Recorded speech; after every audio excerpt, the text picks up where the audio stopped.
공수처장님, 네. 고위공직자 수가 한 7,100명이고 기소 대상자가 한 5,600명 정도 됩니다. 근데 제가 보니까 자료를 받아보니까 2,500건 정도가 접수가 됐더라고요. 네, 맞습니다. 예, 그리고 지금 공수처 사건으로서 입건이 된 거는 한 22건에 그칩니다.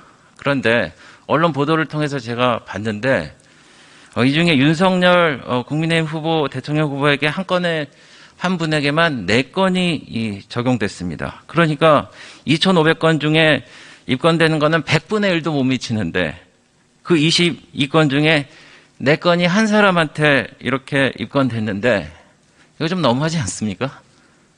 네, 의원님의 우려와 걱정 잘 알고 있습니다. 다만 네, 이제 저희가 법과 원칙에 따라서 네. 입건을 했는데요. 네. 이제 법과 원칙이라 그러면 형사소송법 196조에 수사기관은 범죄 혐의가 있다고 사료하는 때에는 범인, 범죄 사실과 증거를 수사해야 된다 이렇게 되어 있습니다. 알겠습니다. 저희가 이제 처장님. 그 원칙에 입각해서 했는데, 네, 처장님 알겠습니다. 네, 그래서 제가 의아한 거는 네네. 100분의 1에 대한 것만 입건을 했는데 그 22건이죠. 공수처에서 다룬 거는. 그중에 4건이 공교롭게도 야당의 대통령 후보라는 거에 대해서 사람들이 그래서 윤석열 수사처 줄여갖고 윤수처라고 합니다. 그 얘기 들어보셨습니까? 네, 저희 언론 보도를 통해서 보고 있습니다. 처장님, 네. 대장동 관련된 사건 접수는 없었나요? 대장동 사건 접수가 있었습니다. 네. 그런데 이제 그것은 이제 이재명 후보가 성남시장 시절일 때 있었던 일을 상대로 한 고소고발이어서 저희가 이첩을 했습니다. 그러면은 이제 성남시장은 수사 대상이 아니기 때문에요. 그러면 이재명 후보에 대해서는 몇 건이 접수되고 몇 건이 접수됐습니까? 직접 접수된 거는 전철협에서 아마 1건으로 알고 있고요. 이재명 후보에 대해서 대장동 관련해서 공수처에 접수된 건 1건이었어요. 그 전철협에서 직접 상대로 한 건 1건이고 네. 이제 관련 사건들. 그건 이첩했습니까? 예, 그 사건은 이첩을 어디로 했습니다. 이첩했습니까? 네, 그 사건은 이첩을 했습니다. 어디로 이첩하셨습니까? 저희가 검찰로 이첩한 것으로 알고 있습니다. 네. 제가 궁금한 건요. 윤석열 후보의 수사 진행 사항은 거의 실시간으로 언론에 공개되고 있는데,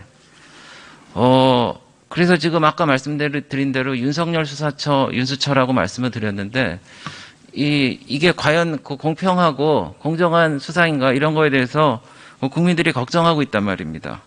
그래서 제가 다시 한번 묻겠습니다. 공수처에 관련돼서 걱정하는 건 이것뿐만 아닙니다. 지금 수사 인력이 처장하고 차장 포함해서 59명인데 40명이나 파견으로 돼 있죠. 예, 저희가 파견으로 돼 있으면 다 돌아갈 텐데 수사나 보안의 독립성이 유지가 되겠습니까? 이런 거 좀 걱정 안 해보셨어요? 네, 저희도 그 부분은 신경을 많이 쓰고 보안에 최선을 다하고 있습니다. 그렇죠. 네. 그리고 이번에 어쨌든 입건돼서 윤 후보 관련된 사항을 보면은 모두 정치적인 편향성이 뚜렷하단 말입니다. 옵티머스 펀드 사건은 당시 중앙지검장 정결 사항도 아니었고 한명숙 감찰 방해 의혹은 당시 추미애 장관에 의해 검사 징계안에서 증거 불출문을 이유로 이미 무혐의 처분을 받았습니다. 그리고 판사 사찰 문건 작성이 이게 범죄라고 그러면은 대한변호사협회에서도 검사 세평 모아서 우수법관 그런 거 하죠. 그게 범죄입니까? 그리고 고발 사주 의혹 역시 손준성 검사의 구속 영장조차 기각된 상태에서 고발 사흘 만에 입건됐습니다. 그렇죠. 고발을 했는데 사흘 만에 입건됐습니다.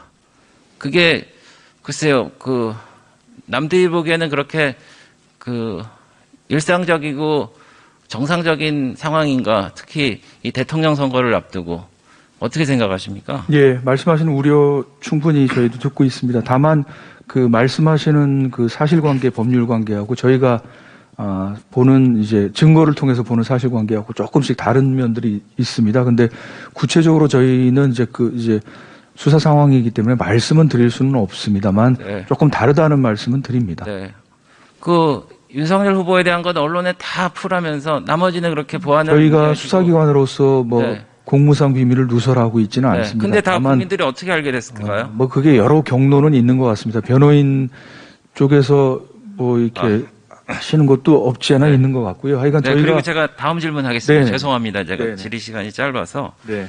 그리고 공수처에는 위원회가 굉장히 많더라고요. 이 위원회 현황을 한번 좀 보시겠습니까? 저렇게 많습니다. 그래서 연간 운영비를 4억 6천만 원으로 하는데 대부분 30만 원씩 이렇게 회의 참석하는 수단인데 2주 만에 한 번씩 모여서 민간위원들한테 언론 공개 여부도 결정 안 하고 뭐 이렇게 저 위원회를 운영한다는 게 있습니다.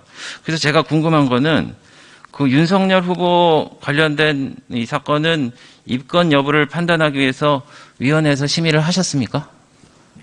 심의를 하지는 못했습니다. 그럼 누가 결정했습니까? 저희 내부 논의를 거쳐서 처장님이 결정하셨습니까? 네, 최종적으로는 제가 결정을 했습니다. 그리고 위원회가 이렇게 많고 연간 27번씩 열리게 되고 저렇게 많은데 저런 대부분 제가 얘기를 들어보니까 방금도 윤석열 후보 관련해서 처장님이 직접 결정하셨다고 하셨지만 대부분 저게 다 자문 역할에 그치고 실제로 결정을 안 한다는 얘기를 들었습니다. 근데 저런 위원회가 과연 필요할까요? 그 부분은 제가 말씀을 드리자면 저희 인사청문회 때도 공수처가 무소불위의 권력기관이 될 우려가 있다. 그러니까 견제 장치를 반드시 둬야 된다고 말씀하신 것도 있고 해서요. 네. 사실은 내부 견제 장치입니다. 견제 장치가 지금 작동을 하지 않고 있지 않습니까? 조금 더 견제 장치가 활발하게 작동되도록 저희가 더욱 노력을. 그러면은 앞으로 네. 제가 알기로는 공수처에서 현재 기소하거나 재판에 넘겨진 사건은 지난 1년 동안 한 건도 없죠. 한 건이 있습니다. 한 건 있습니까? 공소제기 요구하고 저희가 그 공소심의위원회를 거쳤습니다. 어쨌든 좋습니다. 그러면은 앞으로는 더욱 활성화해서 윤석열 그 후보에 대한 이런 사건도 이런 위원회를 통해서 하실 건가요? 아니면 처장님이 다 결정하실 건가요? 저희가 판단해서 예를 들어서 어떤 처분을 할 때 위원회를 거쳐야 되는 것은 위원회를 거쳐서 견제를 받도록 하겠습니다. 네. 처장님, 네. 그 공수처에 존망이 달린 문제입니다. 더 네. 이상 윤석열 수사처, 윤수처라는 얘기 안 듣게 하려면은 보다 공정하고 상식에 입각한 결과를 내셔야 되지 않겠습니까? 예, 의원님 말씀 유념해서 조금 더 삼가고 또 삼가는 흐뭇의 마음으로 처리하도록 하겠습니다. 네, 감사합니다.